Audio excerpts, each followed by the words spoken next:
Well, good morning. It is Sunday. I've decided to put Grand Theft Auto down for 10 minutes and have a blast out of the FN2. I'm not going to show you, but I've got the pyjama bottoms on. I'm not planning on getting out of the car, and I've got fuel, so we're all good. I've just decided to drive past the Amazon building near where I live. Around the back of the Amazon building is like an industrial estate, and there are literally hundreds and hundreds of vans parked up. Now, whether they're waiting to start work or make collections, I'm not sure, but a lot of them seem to be chatting amongst themselves, and I wonder whether they're struggling to get fuel this morning. It's quite interesting, really, that apparently we've got all the fuel in the world and no issues whatsoever. Yet because of the media, and we know how powerful social media and the news is, there seems to be a panic, a fuel buying panic, and I'm not convinced there's actually a problem other than people buying fuel. Everyone can buy fuel if they want, and if they want to be silly enough to queue up and get fuel, so be it.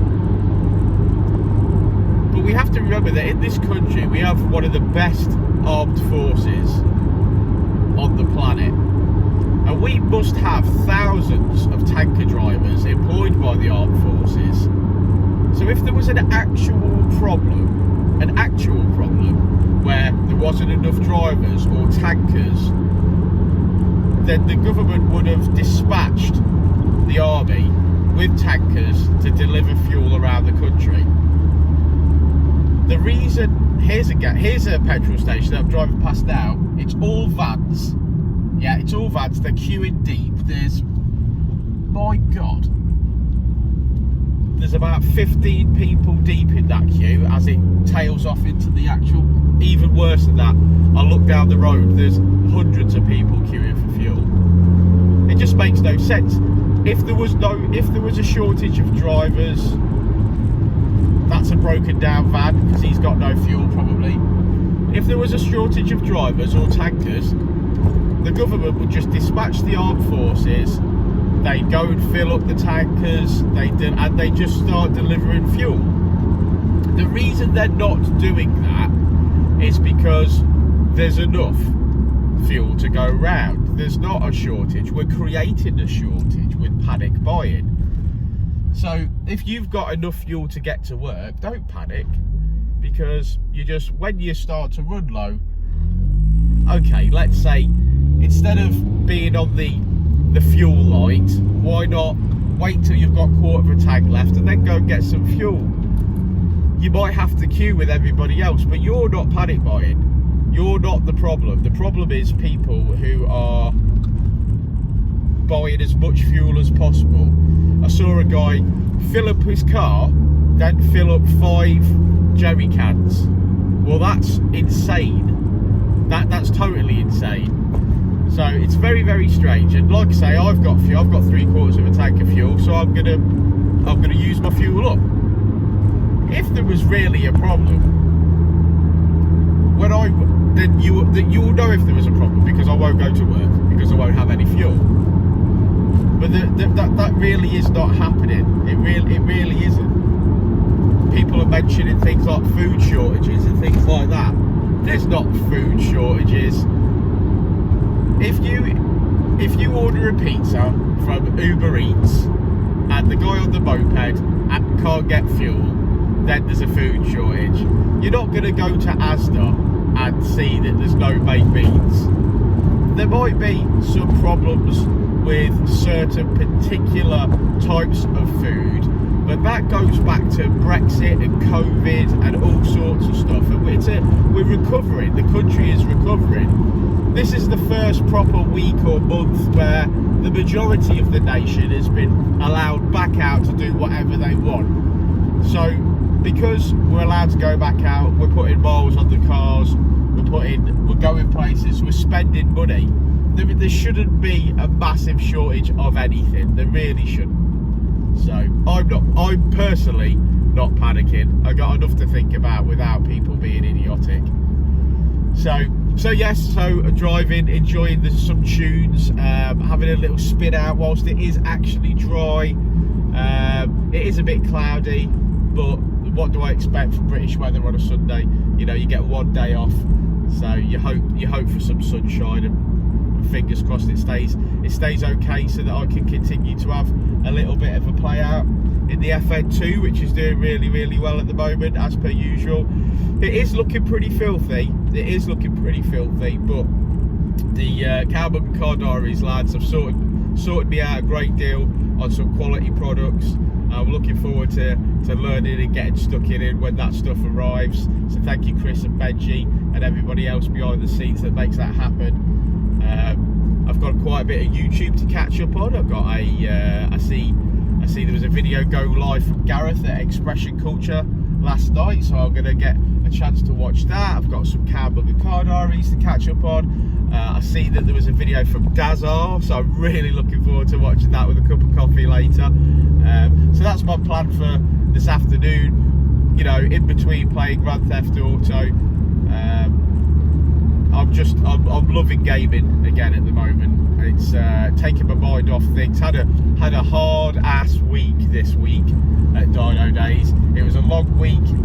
It was filled with difficulties and work management. So ramp rotation was difficult this week, as we had cars in various stages of repair and modifications, and quite a lot of mapping to get on with.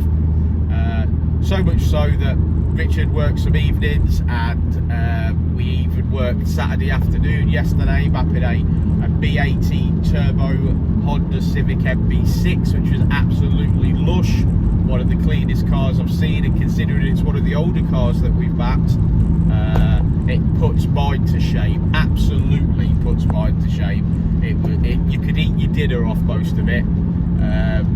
But it was a great day at Dynodaze yesterday. Ran some cool cars, and also got to map that one, and that was lovely, and made some proper noises. Took some amazing photographs this week. Cars spitting flames, beautiful engine bays, etc. Whilst it was a tough week, we got through it and we enjoyed it, and we helped where we could. And I think we're just going to keep sticking to it. Next week's diary is pretty chock-a-block, but we've got lots of great stuff coming, and there's going to be some great content. Now, I've been a little bit behind with our content for YouTube, and I know you guys don't hold me to blame for that or responsible. I know you guys that watch these Sunday videos are my core audience, and I know you guys are happy and patiently waiting for videos to go up, and there is some. So that's some editing I'll have to do, but I think I'm probably going to leave that till tomorrow morning. I'll sort out all my orders from the weekend, and look into that. Look into some editing, uploading some YouTube stuff. I'm waiting on some car parts myself for various cars. I'm waiting on a set of springs, lowering springs to test for the Colt CZT. It's been a while since I've tested any products, so I decided to go with something a little bit different to the H&Rs that we normally use, because they're tried and tested and great. I've gone for a cheaper option for the daily, so that I can review them, test them to my car. If they're utter garbage, I'll let you know. If they're any good, I'll let you know. It's as simple as that. I won't be selling them or advertising them unless I think that they're good. So yeah, there's that. So that's for the Colt. Still waiting for the brown Colt to get a space in the workshop, so we can continue with that build. But we've got a lot of big projects coming up, so I just have to wait patiently. And obviously, mine and Richard's cars always come last. All Richard wanted to do yesterday was an oil and filter change on his Supra, and at 4:15 on a Saturday, that wasn't happening. So I did follow him home a little bit though with his glorious and beautiful Toyota Supra that he's built, and it just looks stunning. It looks $1 million. We had a couple of people pop down in the afternoon that just happened to see the Supra with the bonnet up, and they checked in and came and said hello and wanted to talk about the Supra, and I gave them a little bit of time, and they were really grateful. and they were just amazed to see how much of a clean and beautiful build that Super is. So he's hoping to get to some, Richard's hoping to get to some shows. I've sort of decided that I'm not doing any myself this year, and I'll leave it till next year, and hopefully some of my weapons are finished. I'd like to go to a show in the brown coat, I really would. So I think that'll be the next show I attend. I think will be in the brown one. That's my plan anyway. That's my plan. So I hope everybody is having a great Sunday. I'm just relaxing. I hope you are too. If you're at a show, let us know where you went.